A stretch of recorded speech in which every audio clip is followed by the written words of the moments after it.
Welcome to r/entitled people, where we share stories from your lives about people who think the rules don't apply to them, and they should get what they want.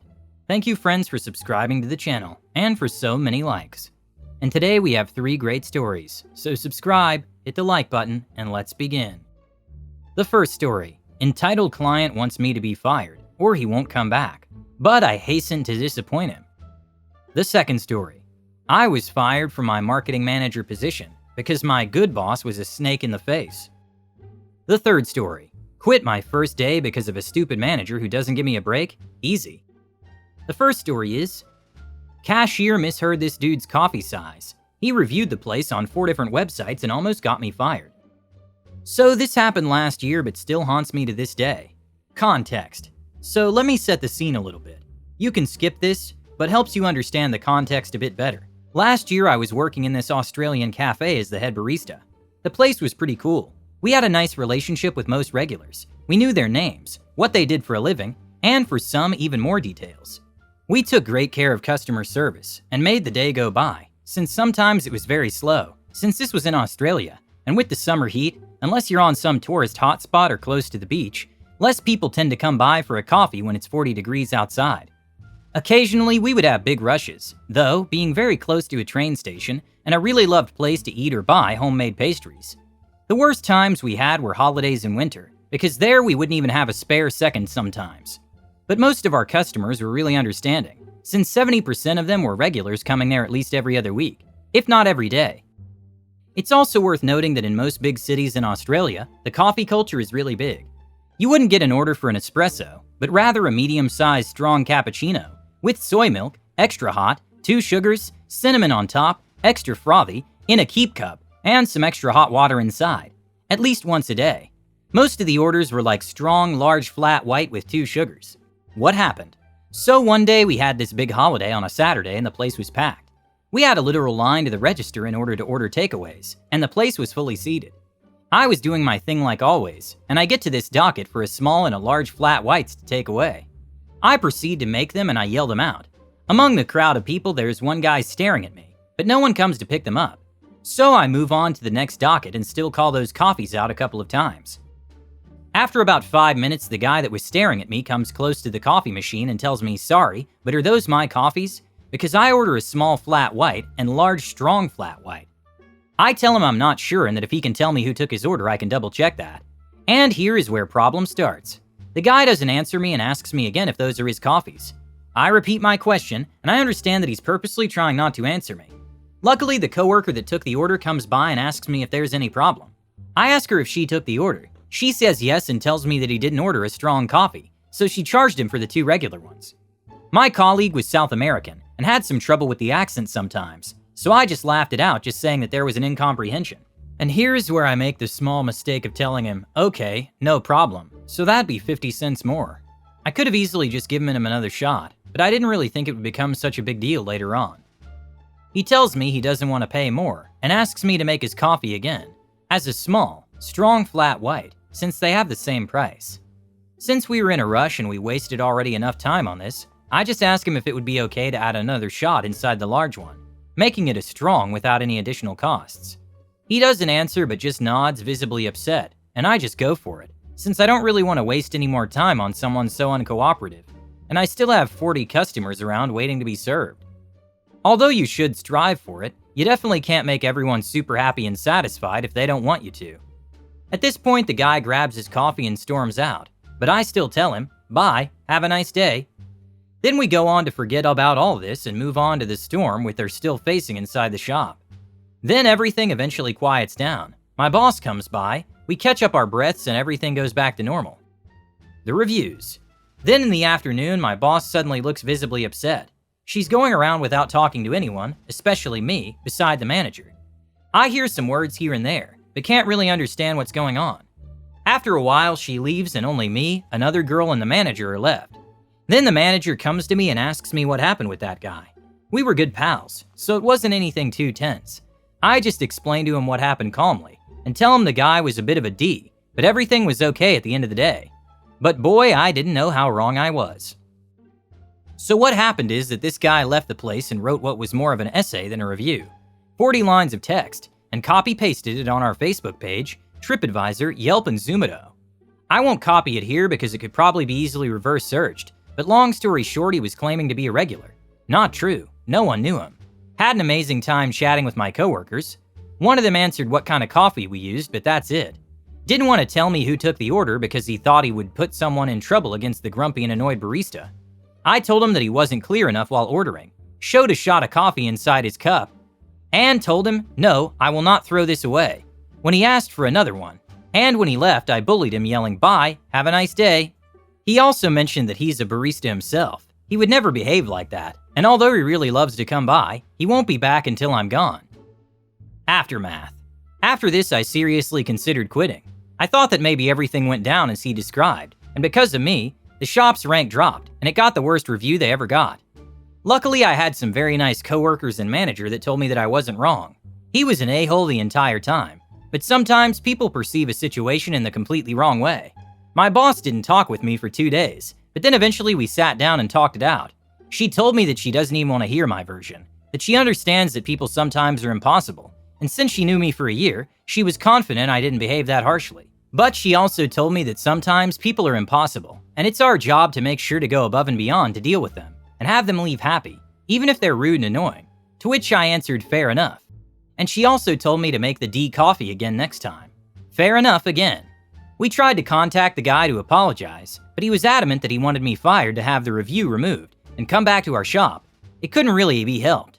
So this is my story. Working in hospitality, I often went to a place and some people deal with the same stuff I deal with the wrong way. But I would never dream of trying to get someone fired over it, because I myself should know better than anyone else that mistakes are going to be made every single day. And sometimes when it's extremely busy, people aren't at their best and make very, very silly mistakes, like asking someone to pay an extra for a mistake on our end. The second story is, I was laid off 3 weeks ago. A blessing in disguise. I was laid off 3 weeks ago from my marketing manager role. I was hired in March of 2021. Prior to my hire, the entire marketing department was furloughed and outsourced. I was brought on as the first member of Marketing Team 2.0.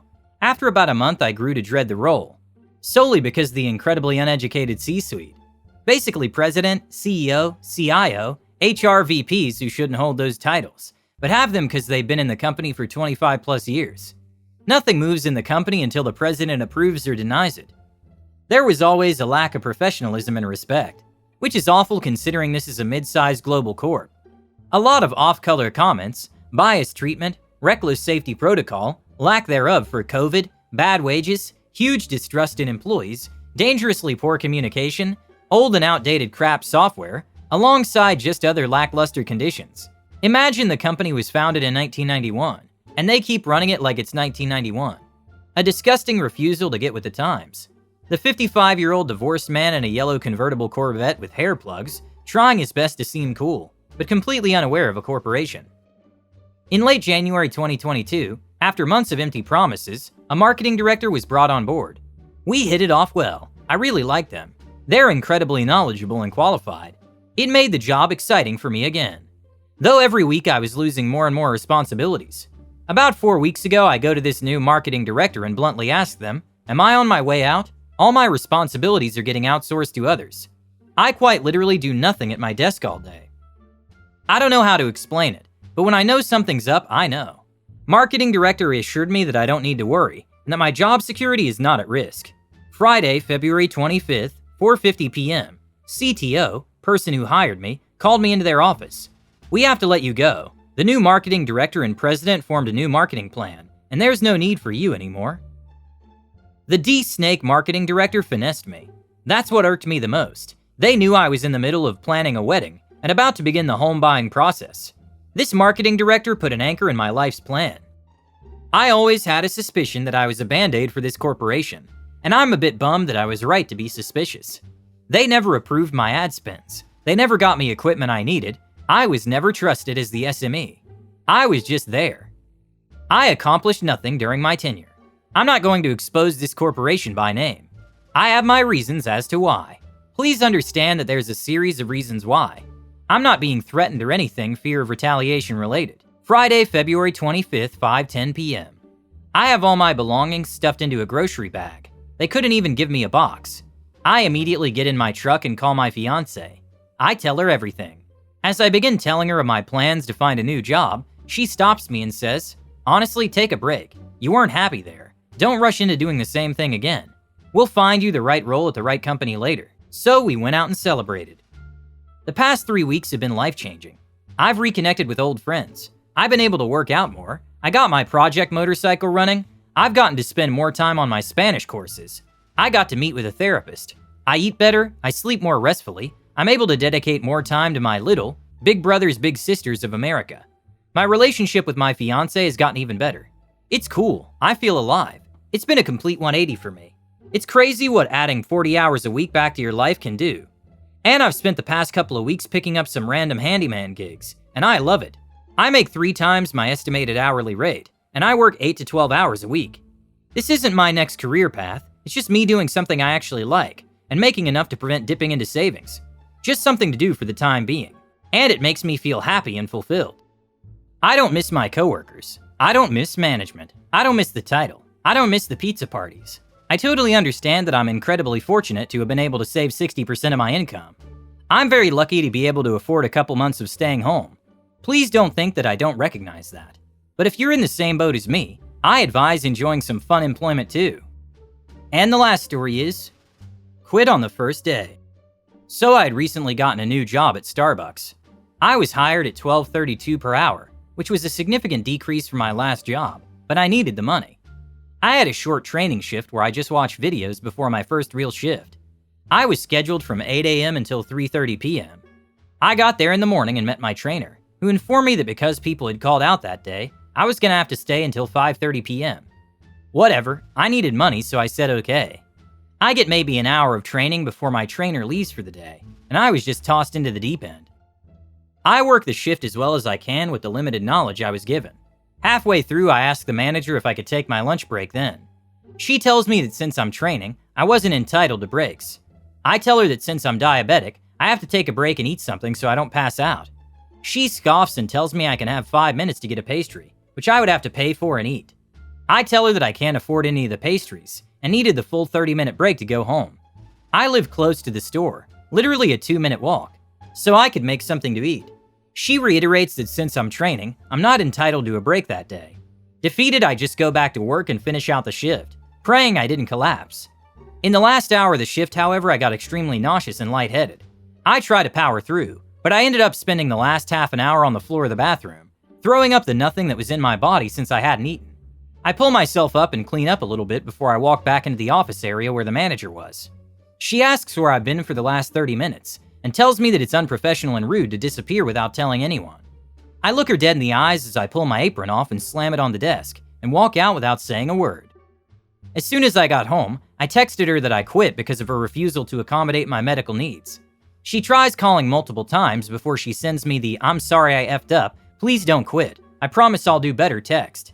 I inform her again that my decision is final, and any further communications will be considered harassment. That was 2 weeks ago and I still haven't come down off that high. Edit. I had a phone call with the store manager's boss, district manager I think, who assured me that the manager was not in the right and that she would be reprimanded. Knowing corporations, however, I heavily doubt anything will actually happen, so I'm going to report to the local Department of Labor and file an ADA complaint with the EEOC. Subscribe, hit the like button, and have a nice day.